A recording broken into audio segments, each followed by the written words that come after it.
On this Thursday morning, Chris Christie no longer running for president. He ended his bid for the White House in New Hampshire last night, but not before a hot mic in New Hampshire caught him saying this about Nikki Haley. Look, she spent $68 million so far, just on TV. Spent $68 million so far, $59 million by DeSantis, and we spent 12. I mean, who's punching above their weight and who's getting a return on their investment, you know? And she's going to get smoked. And you and I both know it. She's not up to this. You know, I talked to DeSantis, called me, petrified. This as Fox News Power rankings show Nikki Haley moving into second place for the first time. And a new poll shows her gaining ground in New Hampshire, just 7 points behind Donald Trump. All right, joining us now live from Iowa, 2024 presidential candidate Nikki Haley. Great to see you, Governor. What's your reaction to that caught on tape moment from Governor Chris Christie about you?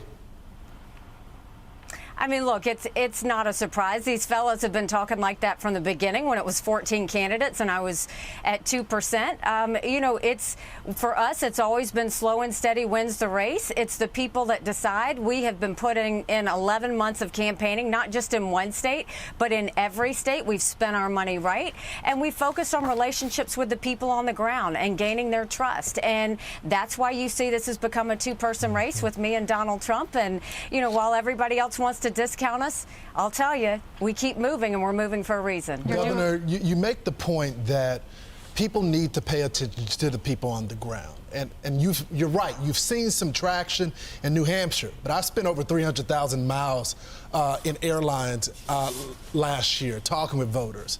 And there's just not an appetite for your candidacy amongst average day Republican voters, the base of the party. So what are you going to do to turn that around? Because I am listening to the people. What is it that you hear from them? I mean, Lawrence, you're listening to a few people in a diner, but I'll tell you that we're listening to, we've done over 150 town halls. We've done over 150 town halls, and we have talked to every person. We've answered every question. We've shaken every hand. We feel good about this. I mean, look, politics isn't personal for me. You know, the fellas might take it personally. It's not for me. We have a country to save. And, you know, while I can tell you that we know that the economy's out of control and we've got to get inflation back on track. We know we've got to get our kids reading. We've got to secure our border once and for all. It's not about politics. It's about policy and results. And that's what we're going to give to the people. And that's why I think we're doing so well in the polls. What is your response to Donald Trump when he says she always promised me that she wasn't going to run? Look, that was before we had the debacle in Afghanistan. It was before we saw, you know, inflation on the rise, and it certainly was before the midterm losses that we had. I worked really hard on those midterms to try and get governors, House members, and Senate members to win, and we lost all of that. And that's when I knew, and I gave him a call. I gave him a call for two reasons. One, because it was the right thing to do. He had given me the job. But two, because I wanted him to know I was in it to win it. And you look at these head-to-head polls of me and Biden, you know, Trump is head-to-head, and it's within the margin of error. It'd be another nail-biter. I defeat Biden by double digits, 17 points. That's bigger than the presidency. That's governorships, that's House, that's Senate, that's school boards, and that's a mandate to get our country back on track. Yeah, of course, that's in a general election. In the primary, you got to get past Donald Trump, who currently is ahead. Right now, last night you were at a debate at Drake University in Des Moines. It was on CNN, and there was a lot of back and forth between you and Ron DeSantis because essentially you are fighting for number 2. Watch this. We don't need another mealy-mouthed politician. Rather than have him go and tell you all these lies, you can go to DeSantisLies.com. I debated the governor of California, Gavin Newsom. You know, I thought he lied a lot. Man, Nikki Haley gives him a run for his money. Every time he lies, Drake University, don't turn this into a drinking game because you will be overserved. And she may even be more liberal than Gavin Newsom is. His campaign is exploding. Well, Governor, it was very clever on the behalf of your campaign to come up with that website, that URL. You did make a good point, and that is, if you're going to surge in a campaign, you want to surge at the end before people start to caucus or before people start to vote. I mean, a year ago, Ron DeSantis was way ahead of Donald Trump in the polls. Now, here we are just 4 days away from Iowa. Do you have a prediction of what's going to happen on Monday night in Iowa? Well, I think, look, we felt good about the debate last night. There have been lots of lies floating around. It's easier for us to put a website up and go and show that the fact checkers have all said that he's lying on dozens of things. So we put it on a website so we could deal with it. But what I can tell you now is our goal is to be strong in Iowa. We're going to move it to a two-person race when we get to New Hampshire. We're going to get stronger when it's in South Carolina, and we're going to finish it. And this is very much an open race. This is very much something that's going to happen. I mean, Trump didn't show up on the debate stage. That's unfortunate. He's got a lot of things to answer for. And, just to do a town hall where you can answer questions easily is one thing. To get on a debate stage and have to take the hard questions is something very different. But, the people are excited. They're ready. They're making their decisions. We can feel it. And so, look, we're going to continue to do everything we can to fight for every Iowan's vote all the way until the end. And then we're headed to New Hampshire, and we're looking for a good night in New Hampshire as well. No doubt about it. Single digits to one of the 2 or 3 left standing is tremendous.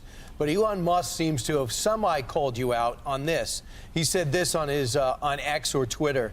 Do you want to fly in an airplane where they prioritize DEI hiring over your safety? That's actually happening. And he pointed out that you served on the board of Boeing. What's your reaction to that? I served on the board of Boeing because they brought 7,500 jobs to our state. We fought unions together. We went through a lot together, and they knew that I knew their company and knew everything well. And I stayed on the board for about 10 or 11 months. And then when they decided to ask for a corporate bailout, I've always opposed corporate bailouts. I've always opposed bank bailouts. I knew the right thing to do was respectfully to bow out because that wasn't what I did. And so I stand by it. It's a good American company. They make planes for the Air Force. They do commercial airline things. And look, a lot of companies are woke. South Carolina, when I was governor, was never woke. It never will be. And when I was at the UN, I certainly wasn't woke. And all these people going back and forth, you can say things about companies. At the end of the day, the people on the ground don't care about what's woke. They care about not letting it come into their schools. They care about not letting it interfere with the economy. They care about making sure that we secure our border. They don't want to hear about it in those terms. They want to hear about it in terms of results and how it affects their families every day. And they just want to be able to live without anybody telling them what to do. Yeah, I mean, Nikki, being from South Carolina, I will tell you, everyone in our state was so excited when she brought Boeing to our state. When you fly into the Charleston airport, you can see the big plant. We were proud of you for serving on that board. We were so excited when BMW moved into the Spartanburg or Greer area. That meant more jobs for South Carolinians. So I know the rest of the country might feel that way, but that's not how South Carolinians feel.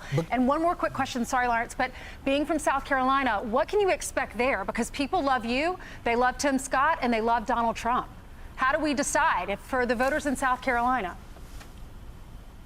Well, South Carolinians are very smart. They don't throw their vote away. So they want to see you fight for it. They want to see you work for it. And so I think they're watching what we do in Iowa. They're going to watch what we do in New Hampshire. And then they're going to wait until they see what's given to them in South Carolina. That's when you'll see things shift. Our approval numbers are very good in South Carolina because they know I fought for them. They know we fought to pass the toughest illegal immigration law in the country. They know we passed tort reform, that we passed voter ID, that we, turned South Carolina into the beast of the Southeast by bringing 11% unemployment down to 4%. So they're very proud of the work that we did. And so we're going to bring it back to South Carolina, and we're going to bring it back with momentum. And taking down the Confederate flag.